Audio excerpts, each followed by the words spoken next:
On peut aussi effectuer un graphiquement et décider d'évaluer graphiquement l'ensemble de nos résultats. Donc du coup, pour ça, on peut aller dans résultats, on peut faire évaluation au tableau. Donc du coup, on peut décider de l'évaluer soit en horaire, soit sur une période, une intervalle de 15 minutes ou des valeurs d'intervalle de simulation. Donc, du coup, vous pouvez cliquer dessus. Et en cliquant dessus, là, vous voyez, il est en train de refaire le calcul justement. Et dans quelques instants, il va vous afficher un tableau qui va s'afficher là. Et là, à partir de ce tableau, justement, en cliquant sur ce bouton, là, vous avez les différents intervalles qui sont affichés en termes d'intervalle de temps. Si je peux descendre sur différentes périodes. Et c'est aussi affiché selon les données météorologiques. Et là, vous pouvez décider d'afficher une fenêtre de sélection en cliquant sur ce bouton.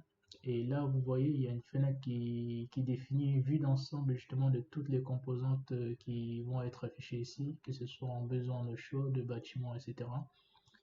Et là, si vous voulez justement visualiser sur l'un des composants sur une période, ben, du coup, il vous suffit juste de cliquer sur l'un des composants. Par exemple, si je veux par exemple cliquer sur besoin en eau chaude, un double clic dessus. Et là, si je veux décider de visualiser mes besoins en eau chaude dans besoin énergétique, bah, je clique sur besoin énergétique et je valide en OK. Et là, vous voyez que en cliquant sur OK, elle vous envoie directement sur une colonne correspondante et vous pouvez donc visualiser à un temps l'état du système. Là, vous voyez, donc du coup, si vous pouvez voir ici, donc du coup, ça m'a envoyé sur une colonne en besoin d'eau chaude. C'est juste, vous pouvez aussi, si vous voulez visualiser autre chose, par exemple, si vous voulez visualiser dans le bâtiment la température à un temps donné, bah, cliquez sur température d'équilibre, par exemple, vous validez OK, et là, ça vous renvoie directement sur la colonne de référence. Et vous avez aussi la possibilité d'évaluer graphiquement. Donc du coup, vous pouvez aller dans Résultats, évaluation graphique. Et en cliquant sur évaluation graphique qui s'affichera dans quelques instants, là il est en train de refaire le calcul. Et là justement, cette fonction justement, elle permet d'une part d'avoir une évaluation graphique plus détaillée et personnalisée de la simulation selon le résultat que vous souhaitez afficher. Et donc du coup, si vous voulez, par exemple, visualiser graphiquement vos résultats sur, par exemple, sur l'ensemble de vos composantes, vous pouvez ici ajouter une courbe. Cliquez sur ajouter une courbe. Vous voyez ici, vous avez une fenêtre sur l'ensemble de vos composants. Si vous décidez par exemple ici en besoin de choses, si vous voulez évaluer graphiquement vos besoins énergétiques, vous cliquez sur besoin énergétique ici et vous validez OK. Et là, vous pouvez voir ici, il y a une courbe qui correspond aux besoins énergétiques qui sera affichée ici et mise à l'échelle sur l'année. Donc du coup, il va par exemple du 15 jusqu'à décembre. Et vous pouvez aussi décider de rajouter des courbes. Donc du coup, vous pouvez ajouter une courbe, visualiser une autre courbe, par exemple le besoin en énergétique. Là, vous cliquez valider OK. Vous pouvez aussi ajouter une autre courbe. Ici, par exemple, les données météo. Et là, si vous voulez visualiser par exemple la température extérieure, validez OK. Là, vous voyez sur la courbe, vous affiche les trois courbes qui ont été sélectionnées précédemment, les besoins de chaud, les bâtiments, les données météo, etc. Tout ça est référé sur cette courbe. Vous pouvez aussi, si jamais il y a trop de courbes et vous n'arrivez pas à visualiser, donc du coup, vous pouvez aussi supprimer l'une des courbes. Pour ça, vous pouvez sélectionner, par exemple, sur l'un des noms ici présents, sélectionner un et puis effacer la courbe. Là, vous voyez, la courbe des données météo a été effacée. Et que puis-je dire d'autre? Vous avez aussi la possibilité de les décaler. Donc du coup, vous pouvez décaler vos courbes ici en cliquant sur décaler. Et aussi, si vous voulez, comment dire, donc du coup, plus justement la période sélectionnée est courte, donc du coup, plus comment dire, la représentation graphique des valeurs horaires pourront être plus précises. Donc du coup, le logiciel ne parvient pas forcément à afficher une courbe annuelle détaillée sous forme détaillée, donc du coup graphiquement. et il n'a pas assez de pixels pour afficher toutes les valeurs. Donc du coup, je vous conseillerais donc de faire un double-clic par exemple, aller ici sur le graphe. Vous pouvez maintenir la souris ou votre pad de navigation sur votre ordi, double-cliquer dessus, donc du coup faire un carré dessus. Et là, vous relâchez la souris ou votre pad. Et là, en faisant ça, donc du coup, il va zoomer votre cours pour avoir une précision.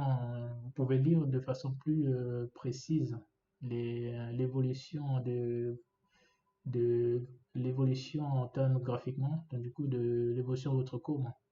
Ils sont en besoin en eau chaude et aussi bâtiment, etc. Donc du coup, cela permet donc de faire la mise à l'échelle. Vous pouvez aussi le faire à partir d'ici, hein. Si vous voulez déterminer votre mise à l'échelle ici, donc du coup, vous pouvez modifier cette valeur. Par exemple, ici, vous avez par de 3, avant la modification, il partait d'une valeur minimale ici à une valeur maximale 850. Et là, en faisant un zoom, donc du coup, elle a été modifiée ici. La mise à l'échelle a été effectuée. Vous pouvez refaire la mise à l'échelle si vous parlez de 400 par exemple.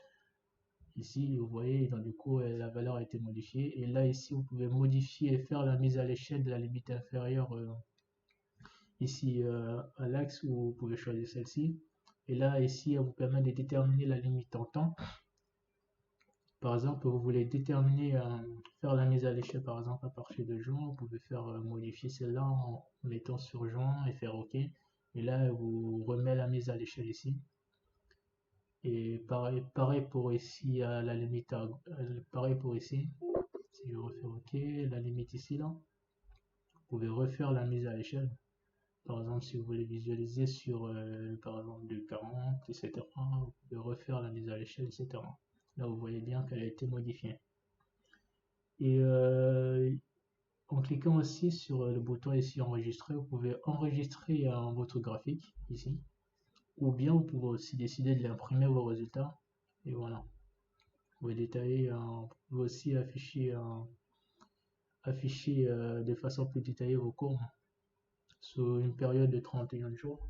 Et là, vous voyez ici, elle va être calculée justement, vu que vous avez voulu afficher de façon plus détaillée l'évolution de vos courbes. Et là, vous voyez, elle vous montre justement sur une période de 31 jours vos résultats. Et là, vous pouvez aussi décider de changer de couleur en cliquant ici sur couleur, modifier les couleurs précédentes en mettant par exemple du bleu. Et là, vous validez OK. Et là, vous faites oui. Et là, vous voyez, là, la couleur précédente qui était en rouge a été modifiée en bleu. Voilà. Et vous pouvez décider de recadrer si jamais, là, vous voyez, en cliquant ici sur optimiser l'échelle horizontale et verticale. Donc, du coup, en cliquant sur optimiser, bah, elle vous montre à peu près à quoi pourrait l'évolution en traçant justement chez chaque pic l'évolution en courbe de vos résultats. Et là, vous pouvez décider d'imprimer cette courbe. Si jamais cette courbe elle correspond justement à ce que vous voulez avoir comme résultat. Là, si vous faites OK. Et vous pouvez aussi décider de visualiser l'ensemble de vos fluides. Pour ça, vous pouvez aller dans la vue d'ensemble des fluides. En cliquant sur la vue d'ensemble des fluides, ça vous présente justement une arborescence des dossiers qui seront affichés. Et donc, du coup, vous pouvez sélectionner en sélectionnant justement cette vue et elle permet aussi de montrer quel fluide justement, quel fluide, quel porteur s'écoule à travers quelle boucle. Par exemple, ici vous avez toute la boucle qui est là, elle vous permet de déterminer le fluide qui circule sur quelle boucle et aussi le fluide peut être changé à l'aide ici du bouton qui est là. Vous pouvez décider de modifier vos fluides. Par exemple, le mélange, vous pouvez en cliquant sur ici, et vous affiche justement un catalogue auquel vous pouvez modifier par exemple le fluide si vous voulez que de l'huile circule dans votre colonne, etc. Voilà.